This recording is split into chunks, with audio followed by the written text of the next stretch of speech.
Hello hello hello. कैसे हैं आप सब लोग? चलिए आज हम स्टार्ट कर रहे हैं प्लांट किंगडम का लेक्चर, जो कि दिख रहा होगा आपको। इसके लिए एक छोटी सी बात बता देना चाहता हूँ। इसके अंदर बहुत सारे डिविजन्स के बारे में स्टडी होती है, जैसे कि एल्गी,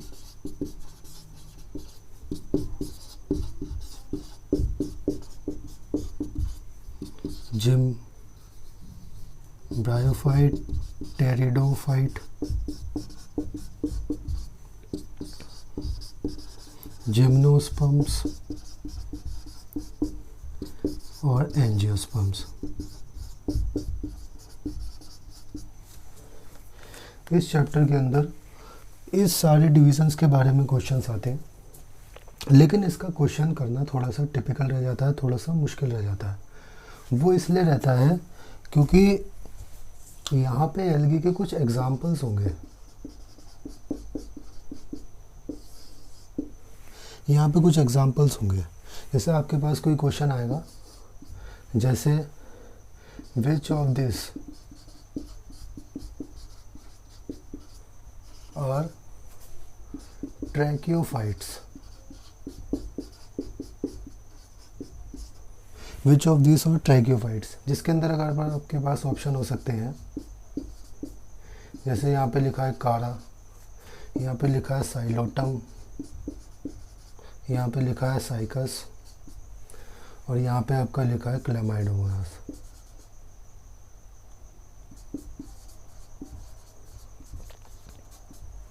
तो आप ये क्वेश्चन कैसे करेंगे? इसके लिए क्वेश्चन को सॉल्व करने के लिए सबसे पहले आपको ये टर्म पता होनी चाहिए। ये हमको एक फीचर दे दिया है। ये चीज़ क्या है? बेसिकली एक फीचर है। ये चीज़ बेसिकली हमारे पास एक फीचर है, और ये है हमारे पास एग्जाम्पल्स। हमें फीचर को पहचानना है और इसके एग्जाम्पल्स इनके हिसाब से टिक करने हैं। जैसे ट्रैकियोफाइट्स जो होते हैं ना, ट्रैकियोफाइट्स होते हैं टेरिडोफाइट्स, जिम्नोस्पर्म्स, एंजियोस्पर्म्स, ये तीन होते हैं। अब इसके अंदर ये है ग्रीन एल्गी, जो कि एक एल्गी है। ये है टेरिडोफाइट, ये हमारे पास जिम्नोस्पर्म्स, ये हमारे पास ग्रीन एल्गी है। तो यहाँ पे टेरिडोफाइट ये है, तो हम इसको क्लिक कर देंगे। ठीक है, तो कुछ इस तरीके से क्वेश्चन आएंगे। अभी थोड़ा सा समझ में नहीं आ रहा होगा, अजीब सा लग रहा होगा, क्या चीज़ है क्या नहीं है। अभी आने वाले 1 घंटे के अंदर आप ये सारा कुछ समझ जाएंगे। तो चलिए शुरू करते हैं। निकाल लो अपनी पेन, कॉपी, पेंसिल और एक एनसीईआरटी की बुक निकाल लो और शुरू हो जाओ। चलिए शुरू करते हैं।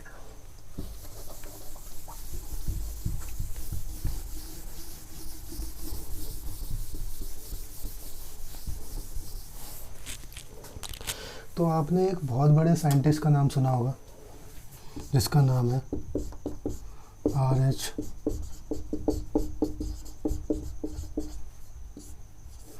H Whittaker. इसने क्या किया था? इन्होंने क्या किया था, सॉरी, इन्होंने दिया था 5 किंगडम क्लासिफिकेशन।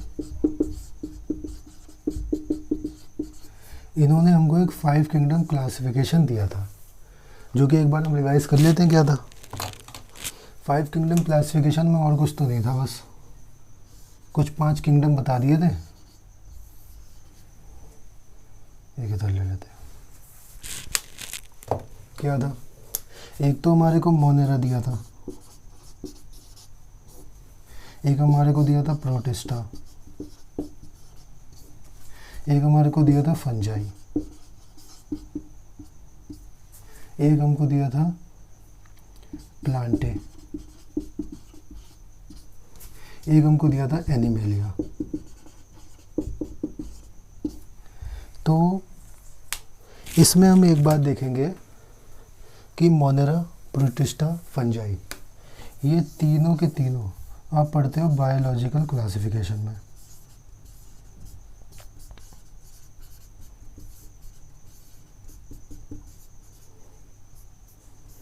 ये तीनों पढ़ते हैं हम लोग बायोलॉजिकल क्लासिफिकेशन में। और ये वाला जो चैप्टर आ जाता है, इसके लिए एक अलग चैप्टर है एनिमल किंगडम।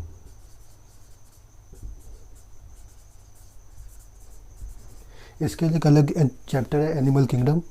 फिर आती है हमारे पास ये चीज़ जो कि आता है प्लांट किंगडम।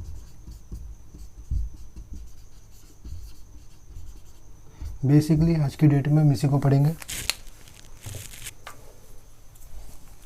इसको पढ़ेंगे आज हम, ठीक है। समझ में आ गया।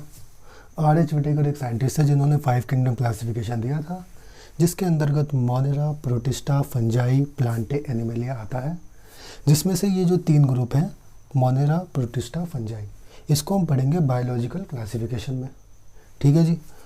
प्लांटे और एनिमलिया, इसमें जो प्लांटे है, प्लांटे को हम पढ़ते हैं प्लांट किंगडम में, जो कि आज हम पढ़ रहे हैं। एनिमलिया जो है वह एनिमल किंगडम। एनिमल किंगडम का अगला चैप्टर है, वो हम आगे पढ़ेंगे। फिलहाल अभी इस पे बात करते हैं, तो ये नोट कर लेना, ठीक है। चलो मैं बिठा दे रहा हूँ, पॉज करके नोट कर लेंगे।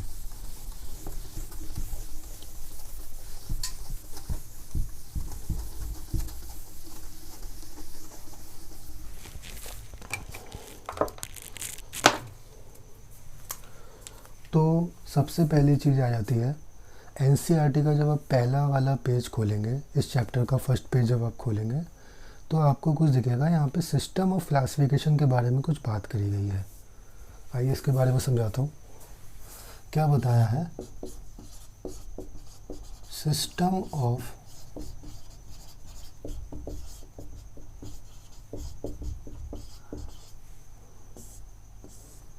सिस्टम ऑफ क्लासिफिकेशन के बारे में बताया गया है, जो कि सीधे तरीके से प्लांट्स को क्लासीफाई करने की बात बताई गई है कि प्लांट्स को कैसे क्लासीफाई किया जाए।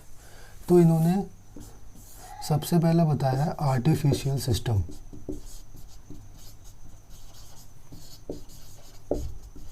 सबसे पहली चीज़ आ गई ये वाली आर्टिफिशियल सिस्टम, ठीक है। सेकंड चीज़ आती है हमारे पास नेचुरल सिस्टम।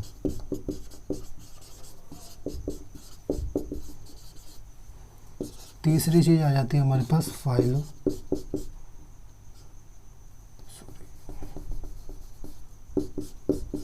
फाइलोजेनेटिक सिस्टम, ठीक है।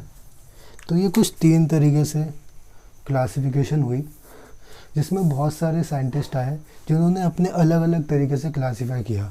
किसी ने आर्टिफिशियल सिस्टम दिया, किसी ने नेचुरल सिस्टम दिया, किसी ने फाइलोजेनेटिक सिस्टम के हिसाब से प्लांट्स को क्लासीफाई किया, ठीक है। तो सबसे पहले हम लोग पढ़ते हैं आर्टिफिशियल सिस्टम, ठीक है। इसको नोट कर लेना।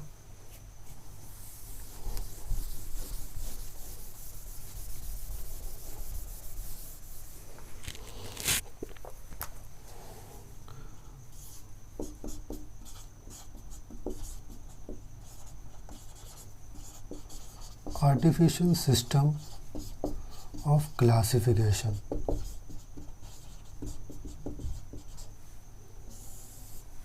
आर्टिफिशियल सिस्टम ऑफ क्लासिफिकेशन, मान लो हम किसी चीज़ को क्लासीफाई कर रहे हैं। जैसे मान लो मेरे पास ये 3 मार्कर हैं, इन 3 मार्कर को मैं किस तरीके से क्लासीफाई कर सकता हूँ। जैसे मैं इनके ब्रांड के ऊपर इनको क्लासीफाई कर दूँ। ये दोनों जो मार्कर हैं ये थोड़े अलग ब्रांड के हैं, ये वाला मार्कर किसी और ब्रांड का है, ठीक है। पहला सिस्टम तो ये हो गया। मान लो एक तरीके से हम इसको क्लासीफाई कर लिया, इस तरीके से हमने इसको क्लासीफाई कर लिया। सेकंड थिंग आ जाती है हमारे पास कि हम इनको कलर के हिसाब से क्लासीफाई करें। जैसे ये ग्रीन कलर का मार्कर है, ये रेड कलर का मार्कर है, ये ब्लैक कलर का मार्कर है। इस तरीके से हम इनको तीनों को क्लासीफाई कर सकते हैं, ठीक है। इसी तरीके से दिखने वाले फीचर जो कि हमको दूर से दिख रहे हैं, जैसे ये ग्रीन कलर का दिख रहा है, रेड कलर का दिख रहा है, या फिर ये ब्लैक कलर का दिख रहा है। इस तरीके से कुछ लोग आए, उन्होंने पेड़ पौधों को देखा और क्लासीफाई कर दिया कि भाई ये तो ये चीज़ दिखा रहा है, इसको तो हम इस तरीके से क्लासीफाई करेंगे। तो जिस तरीके से उन्होंने क्लासीफाई किया ना, उस तरीके से हमारे पास सामने आए। तो जो हमारे पास आर्टिफिशियल सिस्टम ऑफ क्लासिफिकेशन आया ना, उसके अंदर क्या करा उन्होंने, जैसे एक प्लांट लिया, ये एक प्लांट है समझ लो, ये पत्ती है इसकी, ठीक है, ये मस्त एक प्लांट टुकड़ा है, ठीक है। एक साइंटिस्ट आए, उन्होंने क्या किया, उन्होंने इनकी ना पत्तियां गिन ली। पत्तियां गिनने का मतलब एक एक्सिस में कितनी पत्तियां आ रही हैं, ठीक है, एक एक्सिस में कितनी पत्तियां आ रही हैं उसको गिना। कुछ लोग आए, उन्होंने क्या करा, इसके अंदर नंबर ऑफ फ्लावर गिने। जैसे मान लो यहाँ पर एक फ्लावर आ रहा है, यहाँ पर एक फ्लावर आ रहा है, नंबर ऑफ फ्लावर गिन लिए, इस तरीके से क्लासीफाई किया। कुछ लोग और आए जिन्होंने और थोड़ा सा डीप गए, जिसमें से एक थे हमारे पास कैरोलस लीनियस, इनका नाम लिख दे रहा हूँ मैं, कैरोलस लीनियस।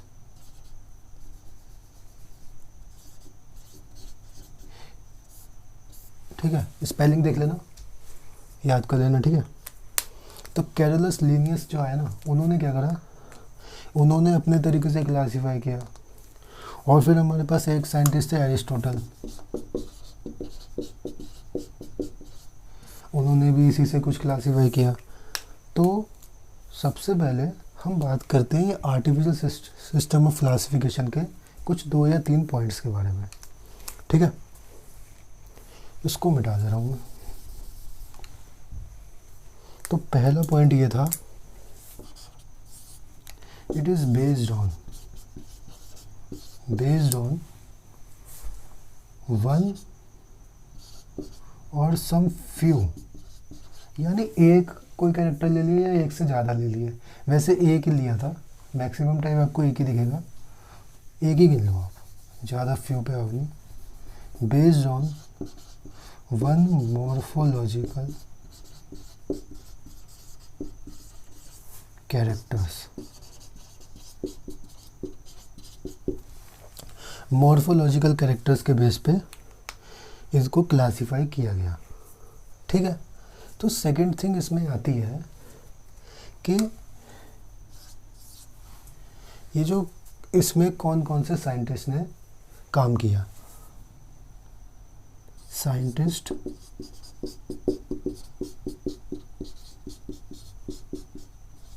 इन्वॉल्व इन, तो इसमें पहले साइंटिस्ट थे हमारे पास कैरोलस लीनियस, सेकंड थे हमारे पास एरिस्टोटल।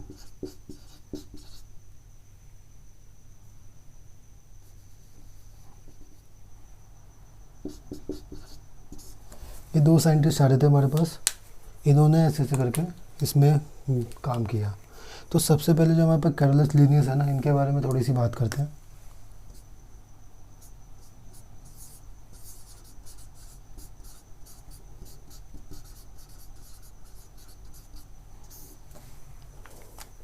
फ्लावर देखा कभी आप लोगों ने?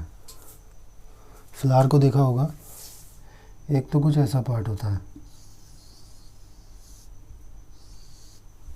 ठीक है, कुछ इसमें कुछ सेपल्स होते हैं,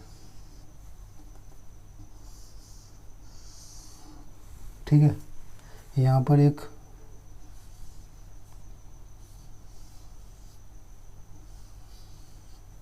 पिस्टल होती है,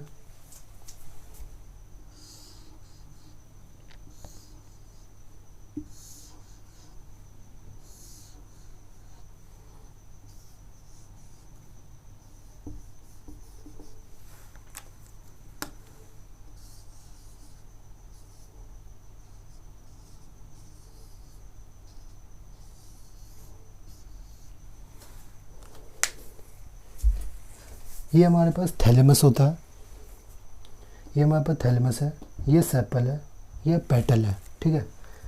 ये चीज़ जो आ रही है ना, मेन चीज़, इस पे ध्यान दो।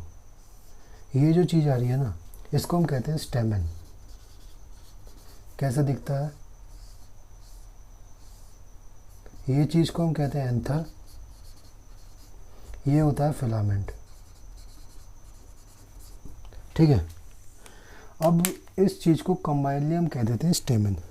तो इन्होंने क्या किया था, इन्होंने ज़्यादा कुछ किया नहीं, इन्होंने इसको गिन लिया, इन्होंने नंबर ऑफ एंड्रोशियम, या फिर इसको हम स्टेमन भी कह सकते हैं, स्टेमन को एंड्रोशियम भी कहते हैं। नंबर ऑफ एंड्रोशियम के बेसिस पे इन्होंने क्लासिफिकेशन अपनी दी। ठीक है, नंबर ऑफ एंड्रोशियम के बेसिस पे इन्होंने अपनी क्लासिफिकेशन दे दी। अब ये इसका क्वेश्चन आ सकता है आपको कि नंबर ऑफ एंड्रोशियम या नंबर ऑफ स्टेमन के बेस पे कौन से साइंटिस्ट ने आपको क्लासिफिकेशन करके दी थी। तो उसमें आपके पास कैरोलस लिनियस शायद डाल दे, एक एरिस्टोटल डाल दे, एक बेंथाम हुकर के नाम से डाल दे, तो आपको ये वाला क्लिक करना है। ठीक है, तो दिमाग से सोचो, कोई सी प्लांट को हम केवल बाहर से देख के कैसे क्लासीफाई कर सकते हैं? क्या ये चीज़ सही होगी? मेरे हिसाब से तो सही नहीं होगी। क्या पता उसके अंदर और भी चीज़ें डेवलप हों, है कि नहीं? तो इसलिए ये चीज़ तो बढ़िया नहीं बनी। तो इसके कुछ ड्रॉबैक्स आए, समय के साथ साथ लोगों ने देखा कि यार ये चीज़ अच्छी नहीं है, तो कुछ ड्रॉबैक्स आए। ड्रॉबैक्स के बारे में आपको बताता हूँ। ड्रॉबैक्स देखो इसके, यही आ जाएंगे, यही आ जाएंगे।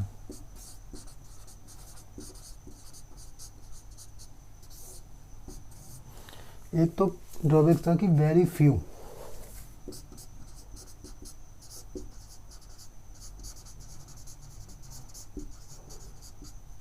Very few character are studied, बहुत ही ज़्यादा कम कैरेक्टर्स स्टडी करे गए, जिससे कि ये क्लासिफिकेशन को ज़्यादा अच्छा माना नहीं गया। जैसे अगर बहुत सारी चीज़ें भी अगर इसके अंदर इंक्लूड कर दे तो फिर भी अच्छा माना जाता, लेकिन केवल ये मॉर्फोलॉजी पे बेस्ड था, तो बहुत फ्यू कैरेक्टर्स थे। ठीक है, तो ये एक ड्रॉबैक बना।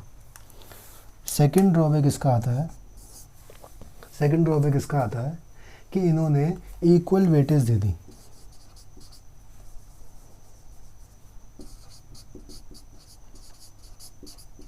Give equal weightage to vegetative and reproductive characters. अब ये वाली जो थी ना, equal weightage to vegetative and reproductive characters, ये चीज़ ना बड़ी खतरनाक साबित हुई। लोग कह रहे हैं कि भाई आप वेजिटेटिव कैरेक्टर्स को भी और रिप्रोडक्टिव कैरेक्टर को, दोनों को बराबर वेटेज कैसे दे सकते हो? तो वेजिटेटिव कैरेक्टर आपको पता होंगे, आपको मैं बता देता हूँ, उधर समझ जाओ शायद।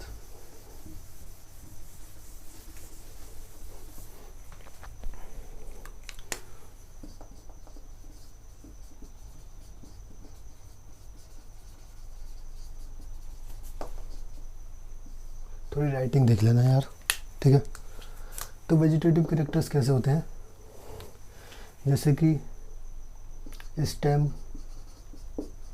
लीफ, इस टाइप के, और एनवायरनमेंट कैन चेंज लिख सकते हो या हार्म लिख सकते हो।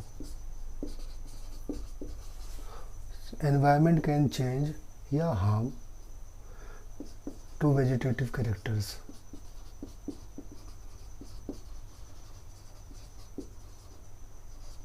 जैसे कैसे? जैसे मान लो एक पेड़ पे बहुत सारी पत्तियां लगी हुई हैं, बहुत तेज़ी से हवा चली है, जिसको हम आंधी चलना भी कहते हैं, तूफान आना कहते हैं, तो उसमें कभी कभार तो ये लीफ उखड़ जाती है,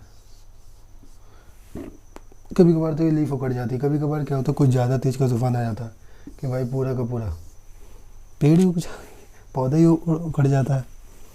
तो वेजिटेटिव जो कैरेक्टर्स हैं ना, वो एनवायरनमेंट से थोड़े से गड़बड़ा जा सकते हैं। एक होते हैं रिप्रोडक्टिव कैरेक्टर्स।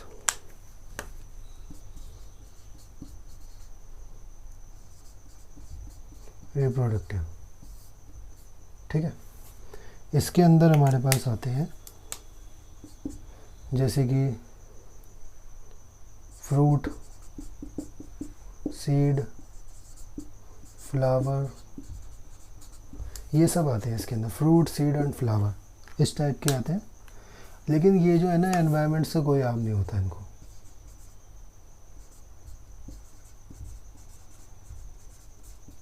एनवायरनमेंट से कोई प्रॉब्लम नहीं होती इनको, से नो प्रॉब्लम। ऐसे शॉर्ट फॉर्म में लिखा करो तो ज़्यादा बढ़िया रहता है।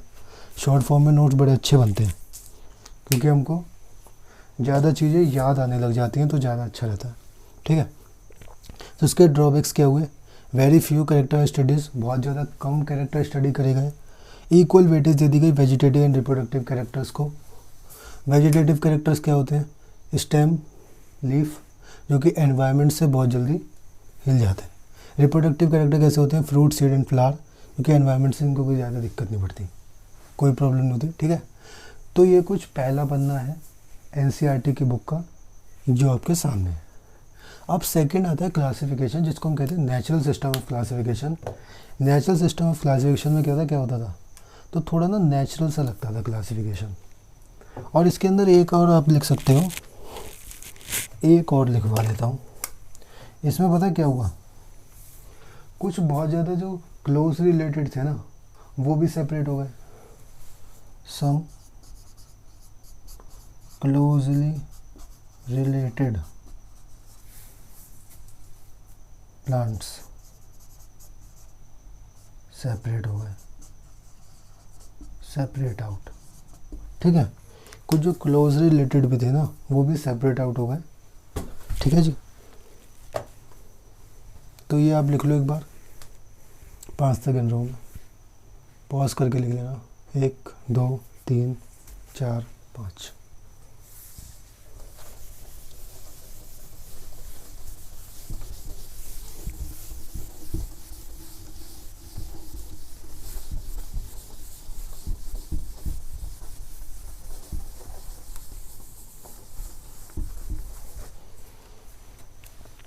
सेकेंड थिंग आ जाती है नेचुरल सिस्टम ऑफ क्लासिफिकेशन।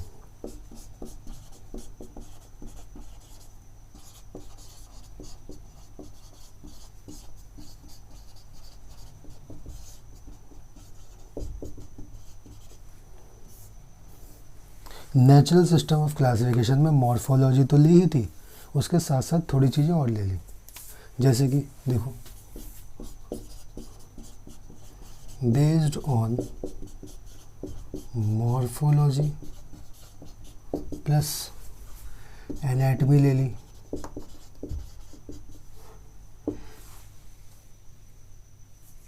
एक हमारे पास एनाटॉमी ले ली और थोड़ी केमिकल्स को स्टडी किया, केमिकल्स को स्टडी किया। ठीक है, एनाटॉमी ले ली, केमिकल्स को स्टडी करा और भी थोड़ा सा आगे की बातें करी। बेसिकली इसके अंदर हम केवल देख नहीं रहे थे प्लांट को, थोड़ा और डीप भी जा रहे थे कि इसके अंदर अंदर और क्या क्या हो सकता है। ठीक है, तो मॉर्फोलॉजी ली गई, एनाटॉमी ली गई और थोड़ी केमिकल स्टडी ली गई। ठीक है, तो नेचुरल सिस्टम ऑफ क्लासिफिकेशन ना बेंथम एंड हुकर, ये क्या है, साइंटिस्ट के नाम है, थोड़े ज़्यादा इम्पोर्टेंट है तो आप याद रखना। साइंटिस्ट के नाम है, इन्होंने क्या किया था, नेचुरल सिस्टम यूज़ किया था। ठीक है, इन्होंने नेचुरल सिस्टम को यूज़ किया था अपनी क्लासिफिकेशन को करने के लिए। ज़्यादा डीप अब इससे पूछते नहीं है तो इसको ज़्यादा पढ़ने की ज़रूरत नहीं है। ठीक है,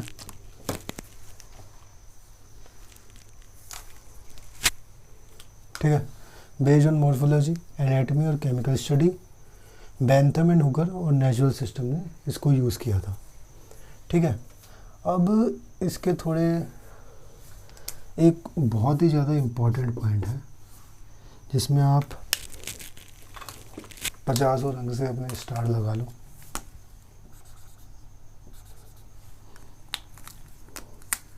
जो कि ये वाला पॉइंट ना सबसे ज़्यादा पूछा जाता है।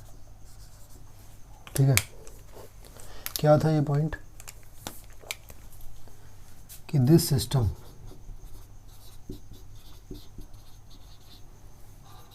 Give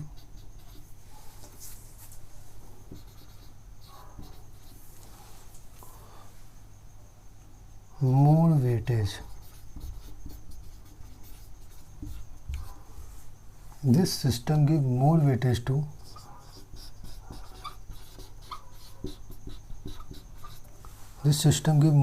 to reproductive character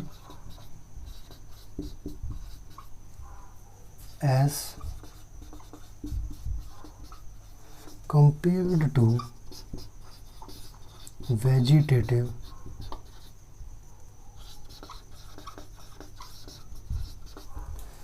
compared to vegetative characters। ठीक है, this system give more weightage to reproductive character as compare to vegetative character. ये सबसे इम्पोर्टेंट लाइन है इस वाले सिस्टम की। इसने रिप्रोडक्टिव कैरेक्टर को ज़्यादा वेटेज दी कि ये चीज़ थोड़ी सी टिपिकल हो जाती है कि इन दोनों को हम सेम वेटेज देंगे ना तो गड़बड़ हो जाएगी, तो इन्होंने उस बात को माना और रिप्रोडक्टिव कैरेक्टर को ज़्यादा वेटेज दी, जिससे कि इस सिस्टम को एक ज़्यादा ही एडवांटेज मिली और ये बहुत ज़्यादा वाइडली माना गया। लेकिन इसके बाद एक और चीज़ आई जो कि बहुत ज़्यादा इम्पोर्टेंट थी और बहुत ज़्यादा किसी ने सोचा नहीं था। अचानक से कुछ लोग आए, उन्होंने सोच लिया। क्या था? Phylogenetic system of classification.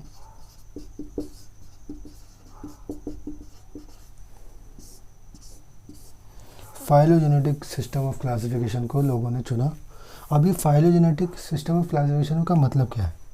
ऐसा क्या किया इसके अंदर जो इसको एकदम से बहुत सारा नाम मिलने लग गया? क्योंकि ये बेस्ड ऑन फाइलोजेनी। फाइलोजेनी का मतलब समझते हो? यानी कि एंसेस्टर से रिलेशनशिप, एंसेस्ट्री रिलेशनशिप। एंसेस्टर का मतलब होता है पूर्वज। एंसेस्टर का मतलब होता है पूर्वज, यानी कि इससे पहले के उसके साथ इसका कैसा रिलेशनशिप है, उस रिलेशनशिप को भी पकड़ा गया। जैसे मान लो ये 3 मार्कर है, ठीक है, ये 3 मार्कर है। अब इसमें से ये मेरे पास कुछ इंक की बॉटल्स हैं, ठीक है। अब मैं उठाता हूँ ना, अगर ये वाला पेन उठाता हूँ, ये वाला मार्कर उठाता हूँ, तो इसके साथ रिसेंबल्स दिख रही है, इसकी इस वाले के साथ, इस लाल वाले के साथ रिसेंबल दिख रही है, तो हमने इसको एक ग्रुप में डाल दिया, ठीक है। अब ये वाला जो है, इसके साथ रिसेंबल दिख रही है, तो हमने इसको एक ग्रुप में डाल दिया, इसको छोड़ दिया। अभी इसका मिला नहीं, जब तक इसका मिलेगा नहीं तब तक ये ऐसे ही पड़ा रहेगा। तो ये अलग अलग सेपरेट हो गए इस तरीके से। आप समझे फाइलोजेनी का मतलब क्या है? तो बेस्ड ऑन था ये फाइलोजेनी। और अब हम फाइलोजेनी से ना करें क्या यार? पिछले को क्या करें हम, जो निपट चुके, मतलब जो अभी इस टाइम पे एग्जिस्ट ही नहीं करते हैं, उनको हम कैसे इनके साथ मिला के रखें? तो उसके लिए हमारे पास चीज़ आती है fossils. We use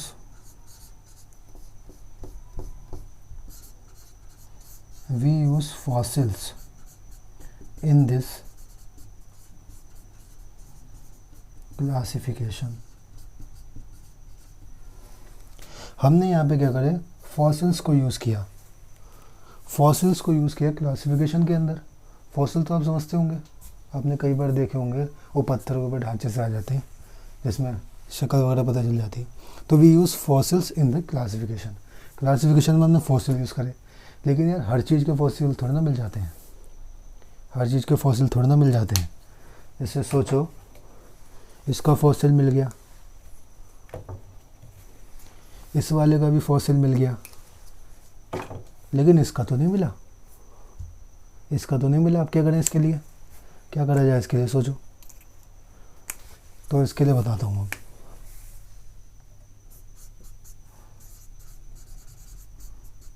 sometimes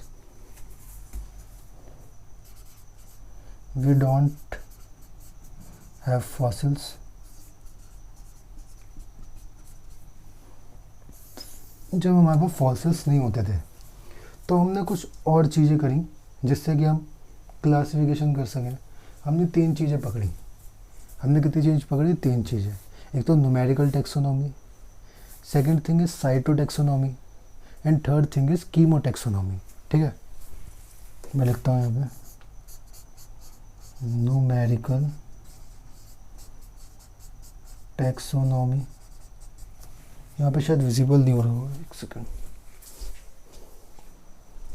visible हो रहा है सही से। सेकंड थिंग आ जाएगी साइटोटेक्सोनॉमी, थर्ड थिंग इज यहाँ लिख रहा हूँ मैं कीमोटेक्सोनॉमी।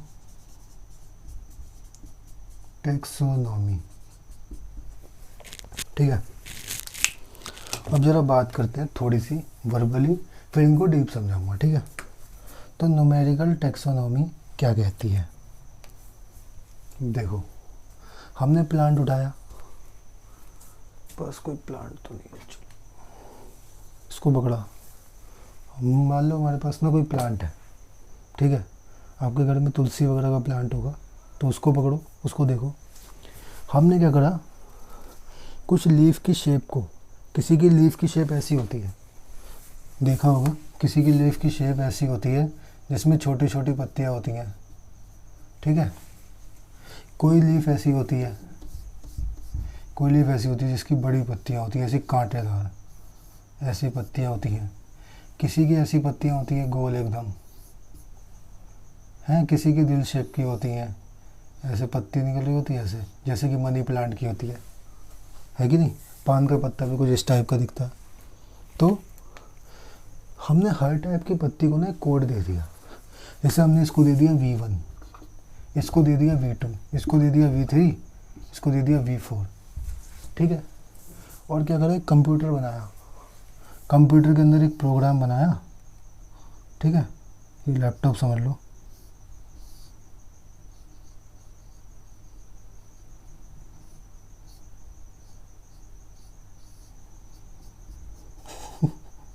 क्या ही क्या कर रहा हूँ। ठीक है, एक लैपटॉप है या मान लो कंप्यूटर है ये, इसके अंदर हमने एक प्रोग्राम बनाया जिसके अंदर ये सारे कोड लिए, इसके अंदर पुट कर दिए। एक प्रोग्राम बनाया, उसके अंदर पुट कर दिए। ठीक है, सारे कोड लिए। जैसे पत्ती के हैं, कुछ फूलों के थे, कुछ फूलों के में जो पत्तियाँ, फूलों में जो कलरफुल सी पेटल्स दिखती है ना, उसका जो पैटर्न होता है, उस पैटर्न के रूप में हमने कुछ कोड बना के डाल दिए। ठीक है, कुछ एक्सियल ब्रांचेस के रूप में, कुछ टर्मिनल ब्रांचेस के रूप में, इस तरीके से भी बना दिए। कुछ हमने इसके अंदर कोड पुट कर दिए। अब हमने क्या करा, हमने कोई सा भी प्लांट उठाया, जैसे कि उसके अंदर V1 टाइप की पत्ती दिख रही है। ठीक है, कुछ उसके अंदर A1 टाइप का फूल दिख रहा है। तो हमने जब इसके अंदर डाला तो इसके साथ रिसेंबल्स आया, इसके साथ रिसेंबल्स आया, हमने डाल दिया अपने कि भाई ये इसी ग्रुप में आएगा।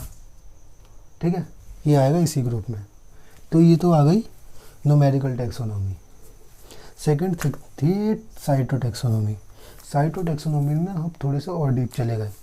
इसके अंदर हम लोगों ने क्या किया कि सेल के अंदर जो क्रोमोसोम होते हैं ना, क्रोमोसोम के नंबर या क्रोमोसोम का साइज़ और क्रोमोसोम का बिहेवियर, क्रोमोसोम आगे अपना कैसा इफेक्ट दे रहा है, उस चीज़ के बेस पे हमने साइटोटेक्सोनॉमी करी।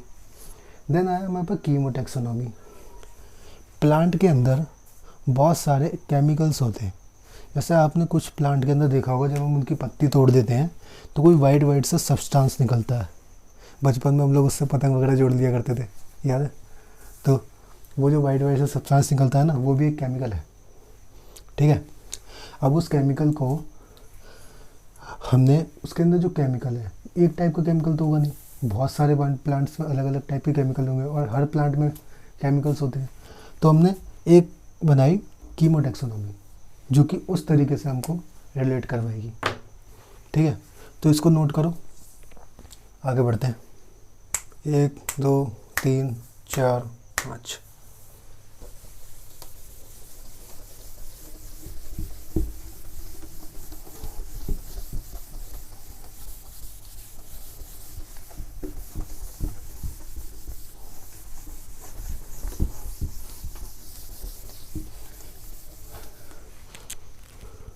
दो दो तीन तीन पॉइंट लिख दे रहा हूँ इन तीनों चीज़ों के, जिससे कि आपको समझ में आ सके।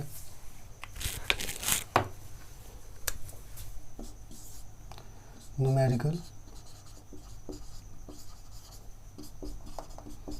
Taxonomy,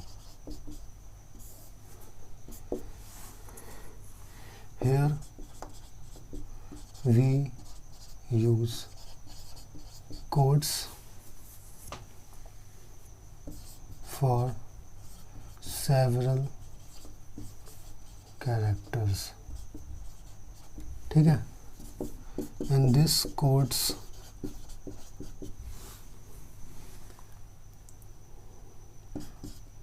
put in computers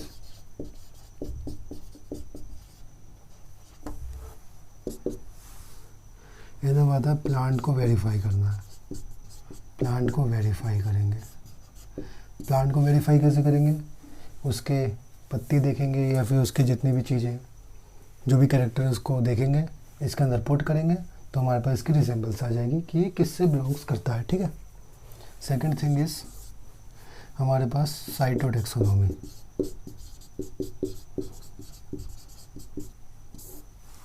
cytotaxonomy में हमने क्या करा,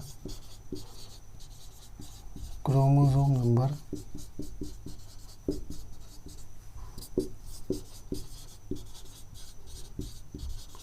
क्रोमोसोम का size,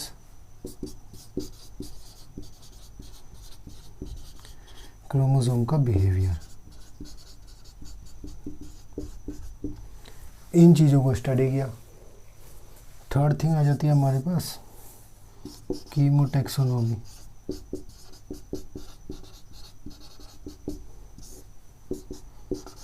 we study biochemicals of plants. Biochemicals में कैसे, जैसे कि हम कह सकते हैं डीएनए, आरएनए, प्रोटीन और कुछ एरोमेटिक कंपाउंड्स भी होते हैं।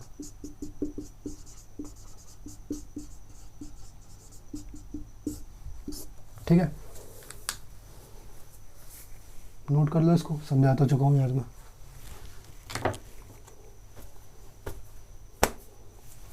ठीक है, मिटा रहा हूँ मैं, ठीक है। चलो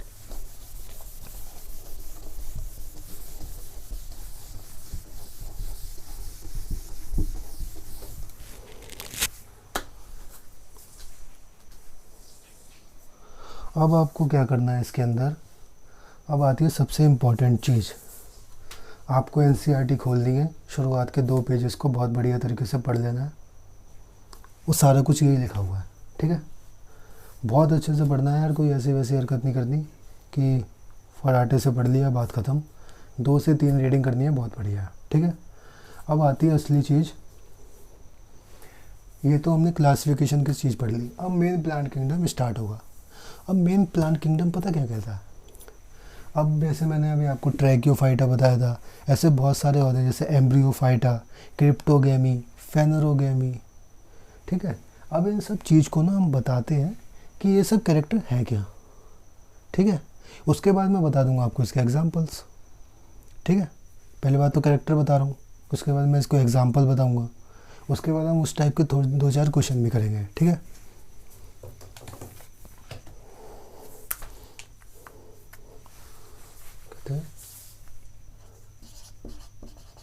सम बेसिक टर्म्स या इम्पॉर्टेंट टर्म्स भी लिख सकते हो, जो मर्जी हो लिख लेना।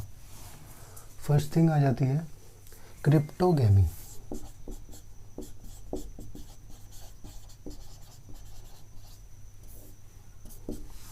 ये क्या होती है, हम कहते हैं plants in which 6 organs are hidden, plants in which sex organ are hidden, या इसको हम लिख सकते हैं sex organs are not visible through naked I.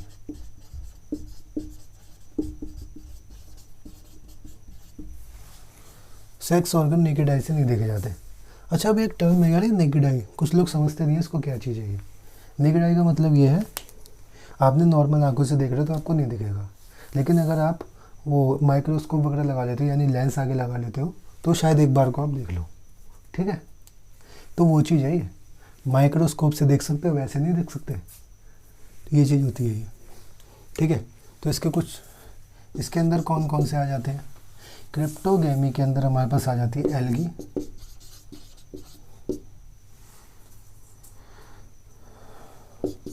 Bryophyte,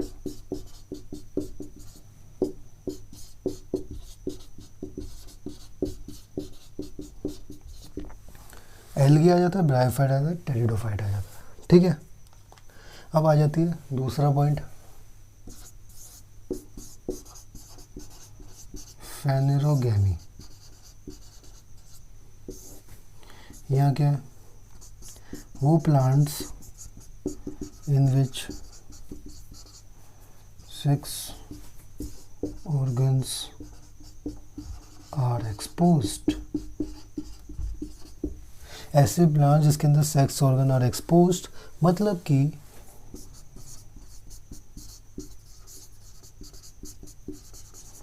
और विजिबल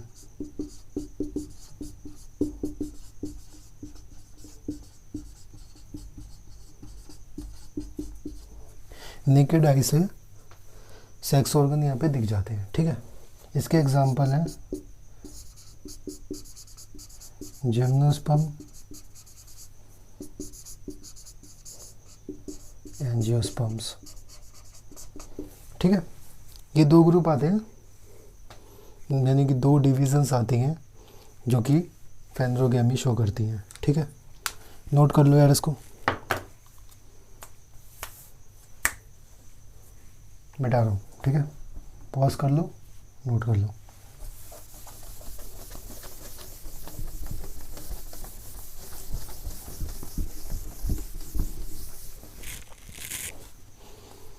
तीसरी चीज आ रही है हमारे पास, ट्रैकियोफाइटा या फाइट्स लिख सकते, ट्रैकियोफाइट्स, जो कि हम कहते हैं प्लांट्स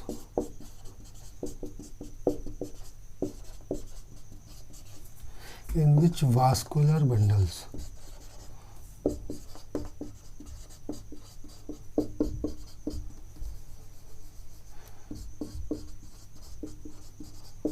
वास्कुलर बंडल प्रेजेंट होते हैं।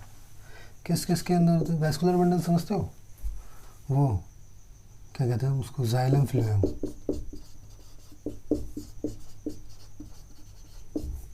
जाइलम मेनली पानी का ट्रांसपोर्ट करता है, फ्लोएम फूड वगैरह का ट्रांसपोर्ट करता है। तो बेसिकली ट्रांसपोर्टेशन सिस्टम आ जाता है बढ़िया तरीके का, उसको कहते हैं। ये किस किस के अंदर होता है, एक तो होता है टेरिडोफाइट्स,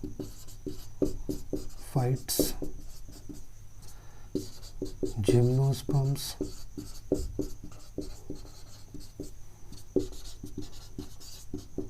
एंजियोस्पर्म्स, ठीक है। तीन आते हैं इसके अंदर। अगली चीज आ रही है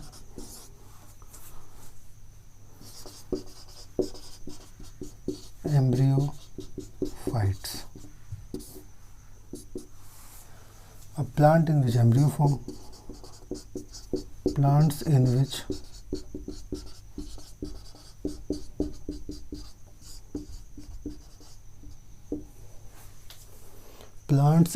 embryo form, ठीक है। अब इस चीज़ को तुम समझ ही नहीं रहोगे यार, एक चीज़ क्या है, डीप समझ जाओ, डीप नहीं समझोगे, अभी एम्ब्रियो समझो, बाकी मैं इसको डीप अभी थोड़े समय बाद समझाऊंगा लाइफ साइकिल में, ठीक है। एग्जाम्पल लिखते हैं इसके, एम्ब्रियोफाइट्स में हमारे पास आ जाते हैं जिम्नो,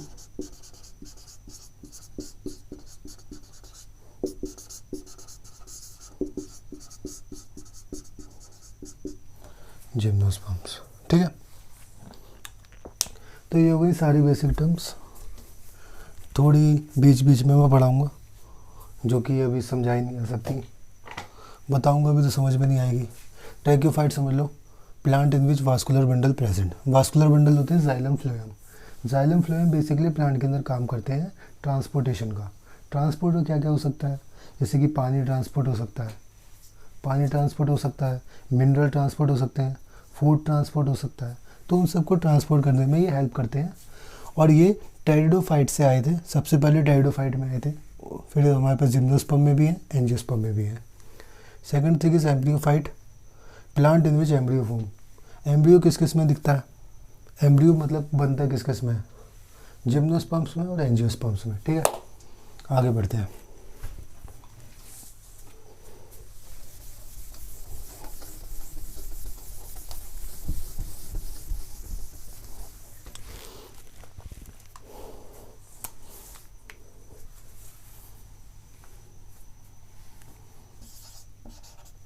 कुछ 2-3 क्वेश्चन कर लेते हैं।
इसको देखते हैं, which of the following embryo, इनमें से कौन से एम्ब्रियोफाइट्स भी हैं, ट्रैक्योफाइट्स भी हैं। ठीक है, सोचो क्या हो सकता है। एम्ब्रियोफाइट के अंदर हमारे पास आ जाते हैं जिम्नो, एंजियो। ठीक है, ट्रैक्योफाइट्स में आ जाते हैं हमारे पास टेरिडो, टेरिडोफाइट, जिम्नो और एंजियो। ठीक है, तो किसको लगाएं, एल्गी होगा क्या, नहीं। ब्रायो होगा क्या, नहीं। तो ये होगा जिम्नोस्पर्म और एक एंजियोस्पर्म। ठीक है, तो इस टाइप के आपके पास क्वेश्चन आएंगे बहुत सारे, जो कि आप आराम से अपने किसी भी मॉड्यूल वगैरह से या फिर किसी ऑनलाइन से भी बुक वगैरह से देख सकते हो। कोई भी एमसीक्यू की बुक से आप देख सकते हो। इस टाइप के बहुत सारे क्वेश्चन बनते हैं। ठीक है, और इस टाइप के क्वेश्चन प्रैक्टिस की वीडियो इस चैप्टर के एंड में आ जाएगी, इस बात की भी चिंता मत लो। ठीक है, अब मैं थोड़े एग्जाम्पल बता रहा हूँ यार। ठीक है, एग्जाम्पल बताना बहुत ज़रूरी है, उसके बिना ना क्वेश्चन में मज़ा नहीं आ रहा। चलो, सबसे पहले देखो, जो एल्गी है ना, एल्गी जो है ना, ये 3 में डिवाइड है। एक तो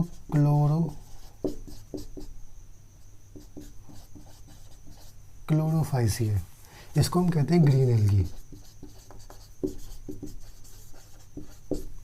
ये नाम है ग्रीन एल्गी का। ठीक है, अब इसके एग्जाम्पल देखो। ठीक है, एक तो आ जाएगा इसमें स्पाइरोगायरा, एक आ जाएगा इसमें यूलोथ्रिक्स, एक इसमें आ जाएगा वॉल्वॉक्स, एक आ जाएगा इसमें क्लैमाइडोमोनस, एक आ जाएगा क्लोरेला, और कुछ आगे पीछे के चैप्टर्स के हैं वो भी इसमें डाल दे रहा हूँ, कारा और क्लैडोफोरा।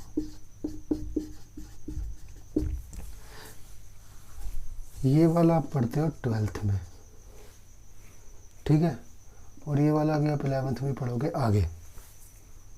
आई थिंक उसमें आ रहा है ये फोटोसिंथेसिस में है शायद ये, ठीक है। तो ये ग्रीन एल्गी के। सेकंड थिंग आ जाती है हमारे पास फियोफाइसियाई।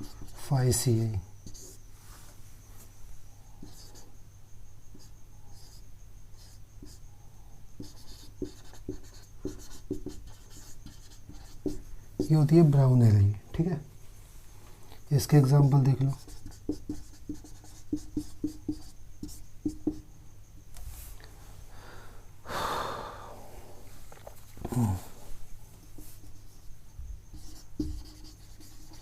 इसके अंदर आता है सार्गेसम, और आता है उसमें एक्टोकार्पस,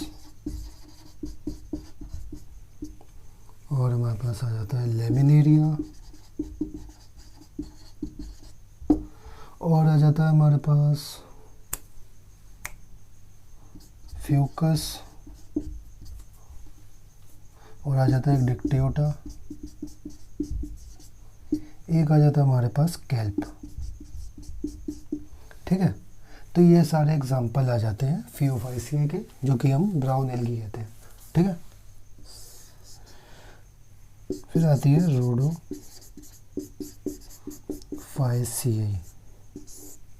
इसको हम कहते हैं रेड एल्गी, ठीक है। इसके एग्जाम्पल देख लो।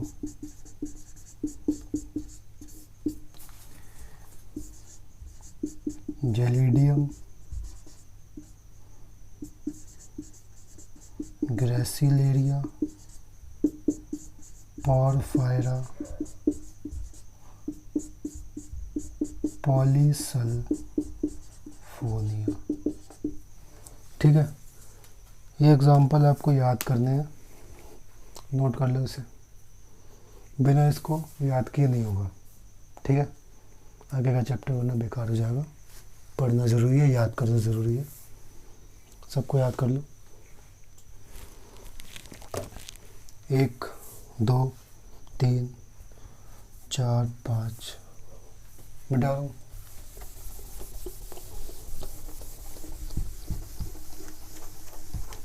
सबसे बेकार काम लगता है इसके अंदर एग्जाम्पल याद करना, इसलिए 90% लोगों का ये चैप्टर होता ही नहीं है पूरा। एक बार एग्जाम्पल याद कर लो, फिर आगे का चैप्टर 10% भी नहीं है, बहुत आसान है।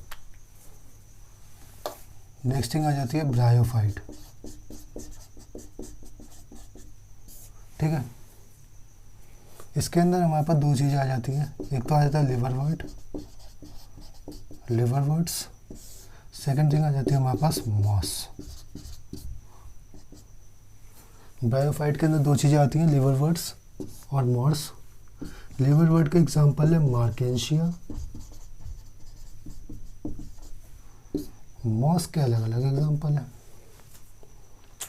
मॉस के अलग अलग एग्जाम्पल है, इसमें एक आता है फ्यूनेरिया,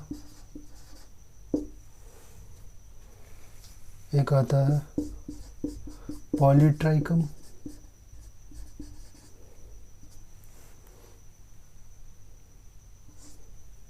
एक आता है, मैं भी दिमाग से निकल रहा, फ्यूनेरिया, पॉलीट्राइकम और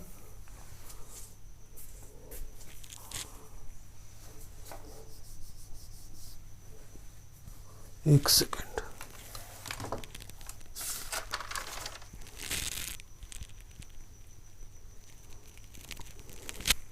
यही है इसमें, बाकी वो थोड़ा एक्स्ट्रा पड़ जाता है, आगे की बात करते हैं।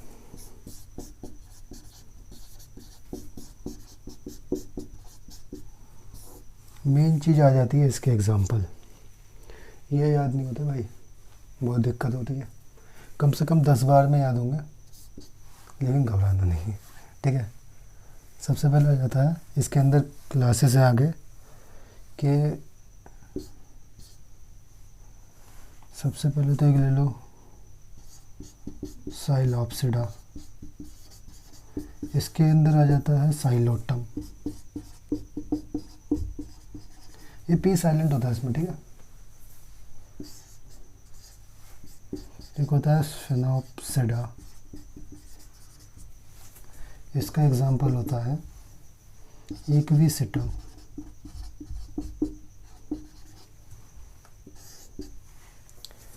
एक होता है लाइकोप्सिडा,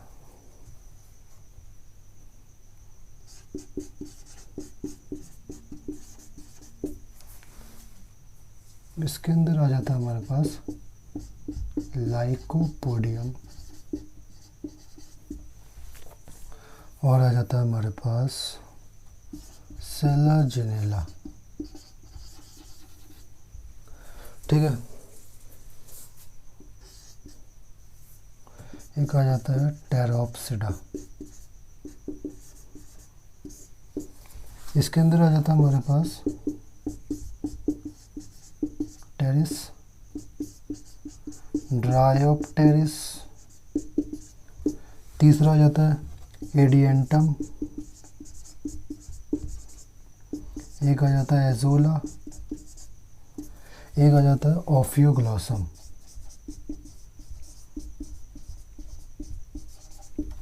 ठीक है। तो ये आ जाते हैं टेरिडोफाइट्स के, ठीक है। सैलोप्सिडा में आ जाता है साइलोटम, स्फेनोप्सिडा में आ जाता है इक्विसिटम, लाइकोप्सिडा में आता है लाइकोपोडियम और सेलाजिनेला, टेरोप्सिडा में आ जाता है हमारे पास टेरिस, ड्रायोप्टेरिस, एडियंटम, एजोला, ऑफियोग्लॉसम, ठीक है। अब इसके बाद आ जाता है आगे का खेल। आगे का खेल बताते हैं, नोट करो।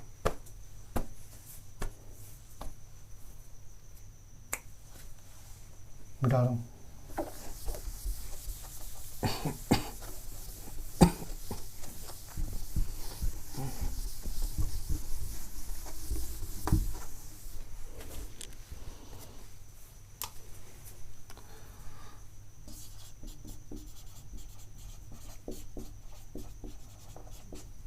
जिम्नोस्पर्म्स, इसके एग्जाम्पल लिखो। Cedrus, Cycas, Pinus, Ginkgo, Sequoia. Sequoia को हम कहते हैं रेडवुड ट्री। लार्जेस्ट ट्री है।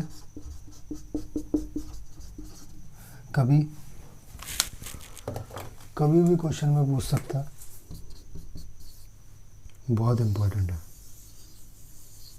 मोस्ट वेरी इम्पोर्टेंट लिख लो, ठीक है।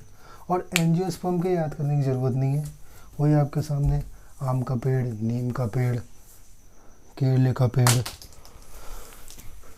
बाकी सब जितने भी दिख रहे हैं, मस्टर्ड, जितने भी पल्सेस के हैं, सारे एंजियोस्पर्म में आते हैं, ठीक है। ये चीज़ ख़त्म हुई। अब आते हैं मज़े की बात।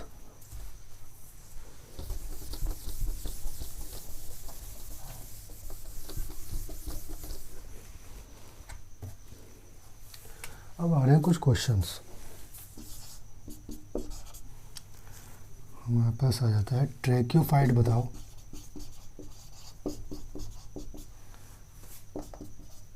ट्रैकियोफाइट अमंग देम, एक आ रहा है हमारे पास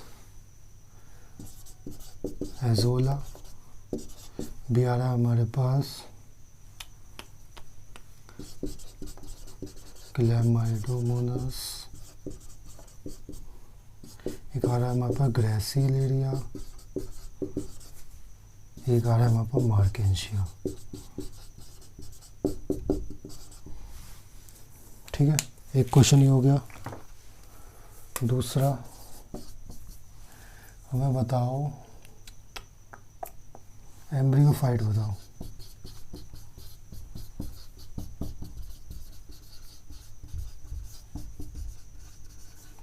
एम्ब्रियोफाइट अमंग देम, एक मैंने ले लिया क्लैडोफोरा, सेकंड ले लिया मैंने, हमारे पास आ गया वो वाला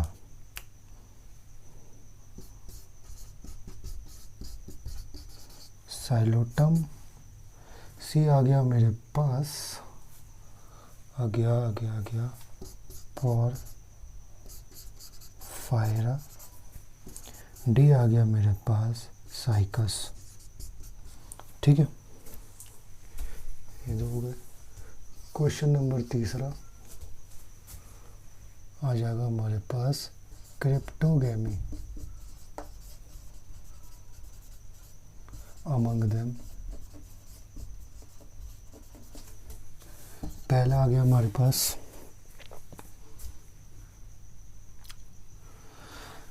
ओफियोग्लोसम,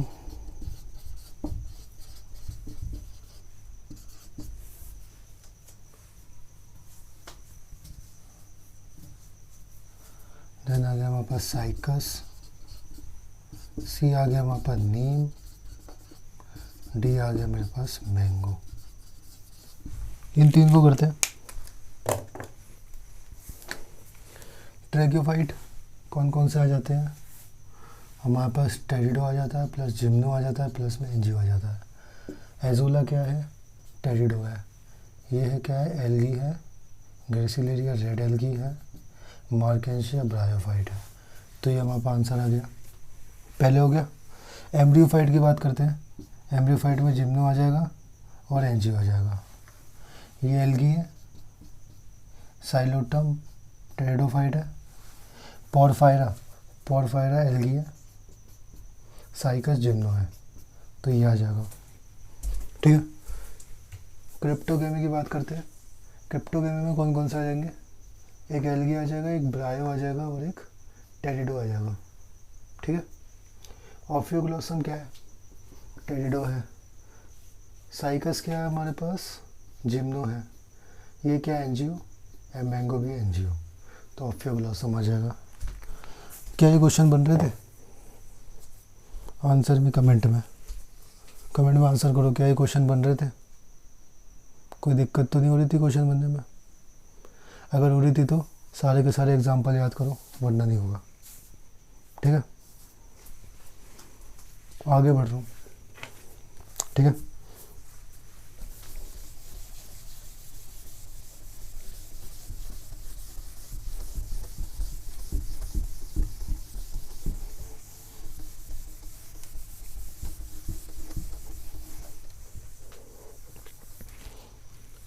आगे बढ़े या इतने रहने दें? वैसे लाइफ साइकिल का टॉपिक है एक।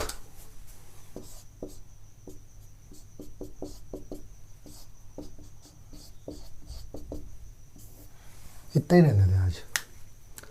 लाइफ साइकिल हो जाएगा नेक्स्ट वीडियो में। ठीक है, वीडियो भी शायद लंबी हो गई है बहुत। कितनी हो गई? 1 घंटे की हो गई। इसको नेक्स्ट वीडियो में कर लेंगे। जब तक ये सारे एग्जाम्पल याद कर लेना। एग्जाम्पल ज़रूर याद करने, इसके बिना चैप्टर नहीं होने वाला। सबसे इम्पोर्टेंट चीज़ है ये तो वही होगा। इसके साथ जो भी मैंने वो लिखे थे, ट्रैक्योफाइट, एम्ब्रियोफाइट वगैरह वगैरह, सारे याद करने हैं। और उसके पहले जो सिस्टम ऑफ क्लासिफिकेशन है, उससे एक क्वेश्चन आता है नीट के अंदर, जो कि बहुत इंपॉर्टेंट है। एक क्वेश्चन ऐसा आता है जो तुम इतना पढ़ लोगे तो तुम बना दोगे, ज़्यादा डिटेल में जाने के नहीं है। और बोर्ड वालों के लिए तो मैंने डिटेल कर ही दी है, डिटेल में लिख सकते हो। मेन चीज़ ये है कि दिमाग में कॉन्सेप्ट्स आने चाहिए, उससे सारा काम हो जाता है। ठीक है, तो ये हम कल पढ़ेंगे। अगली वाली वीडियो में शायद कल आ जाएगी। एग्जाम्पल याद कर लेना, इसके बिना ये भी नहीं होगा। इसके बाद हम एल्गी को स्टार्ट कर देंगे। ये आ जाएगा अगले में और एल्गी आ जाएगा। ठीक है, चलो चलते हैं फिर। Bye bye.